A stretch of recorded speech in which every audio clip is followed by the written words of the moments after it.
Next, it's a tradition as old as Alexis de Tocqueville. Friendly foreign voices commenting on the United States.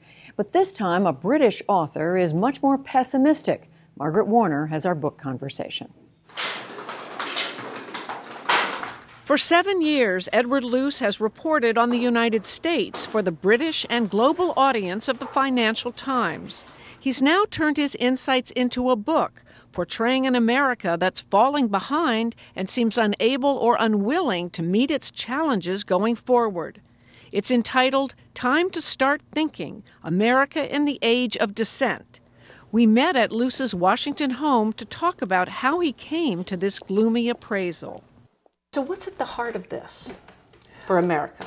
I think that the heart of this is the health, the condition of the middle class, because I think the middle class, the greatness of the American middle class explains the greatest generation, the 20th century, its rise to being the world's first mass middle class in the mid-20th century was key to America's success. I also think a strong middle class is key to a democracy, not just to an economy. And that is breaking down and has been breaking down, which gives such cause for concern over a long period of time. If you look at the pay rates, if you look at the security of the middle class, and if you look at their ability to move up to different income levels, that core American value of income mobility is now something where you're doing worse than other countries. You had a particularly poignant story about a family called the Freemans in Minnesota and how they exemplify what the middle class is going through. Yeah, they both work full-time, day and night. Mark Freeman, has 3 jobs. They have a son with severe autism. And they volunteer. They're the sort of backbone American neighborhood types, who volunteer for the Little League, to coach the Little League, Neighborhood Watch, all sorts of things they're plugged into. And their plight, the fact that they work harder and harder and harder and get less and less and less in a neighborhood that was once very decent and civic and has now become quite dangerous, struck me as emblematic of what so many middle-class families are looking at. So what about all the new jobs that are being created as we do come out of this recession? They're much less well paid than the jobs they're creating. They're much less likely to come with healthcare benefits and retirement security, and they're much less likely to involve on-the-job training. These aren't necessarily the cognitive, cerebral jobs that economists told us, this brave new world of America becoming a service economy, an intellectual property economy, while others do the manufacturing.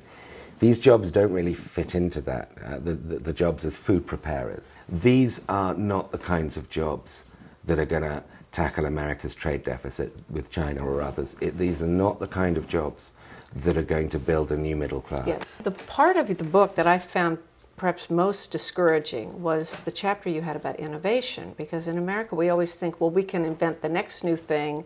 Innovation is always our ticket to the next level. And you find that stagnating? I find aspects of it stagnating. Social media, no. Googles and the Facebooks and the Twitters, where it's very hard to imagine another economy producing those. But innovation I focused on as a core concern because it's America's get-out-of-jail-free card. It's what people always say, okay, Washington's dysfunctional, okay, the middle class is hollowing out, but we are unrivaled and unmatched as the world's leading innovator. And that remains true, but it remains less true than it was 10 years ago. Considerably less true in some sectors. What did the people involved in innovation, both on the capital end and also the innovating end, tell you about what the problem is? They said it's very difficult to bring a small company to market nowadays. America's had this extraordinary trend in the last 10 years where you've seen the number of listed companies shrink. It's gone down by about 30%, which is unprecedented. That's never happened before. And one of the reasons for that is it's very hard to find patient capital anymore. People, the old-fashioned venture capital investors who've got patience, they believe in the product that this company's going to make. The industry's essentially been taken over by investment bankers. There's been what some would call a financialization, a Wall Streetization of the American economy with much shorter term metrics. There are entrepreneurial opportunities mushrooming up all over the world. So it's partly about the rest of the world. I don't think, America's losing its ability to innovate, but I do think its overwhelming innovative advantage is no longer to be taken for granted. Do you see what's developing here akin to what happened, as a Brit, do you see this, to Great Britain more than 100 years ago, really at the turn of the 19th century?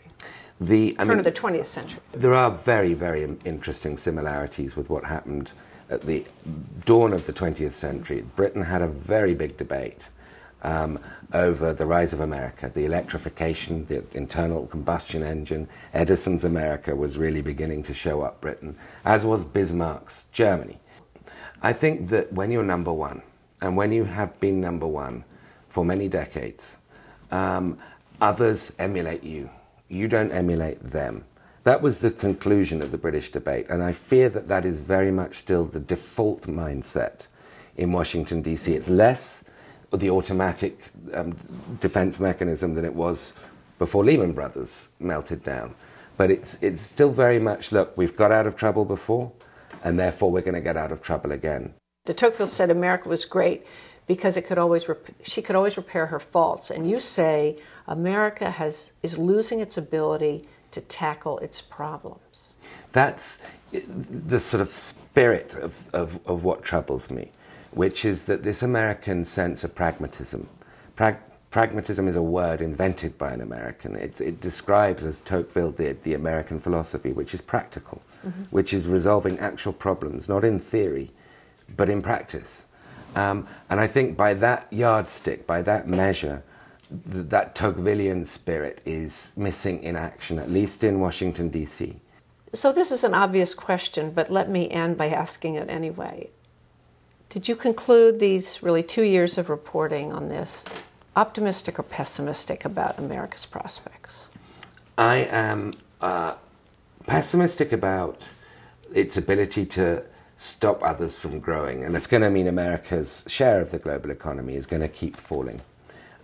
It's now about a quarter. It was about a third of the world economy just 10 years ago. So that's not going to change. But America always has the capacity to surprise. I can't put my finger on what it will be or when it will be, but America is not going to continue on this trajectory. And if it does continue on this trajectory, namely taking steps that make that relative economic decline worse, rather than responding pragmatically, if it does continue on this trajectory, then things are going to get a lot worse. I don't believe Americans will stand for that. I just don't quite know how they won't stand for that.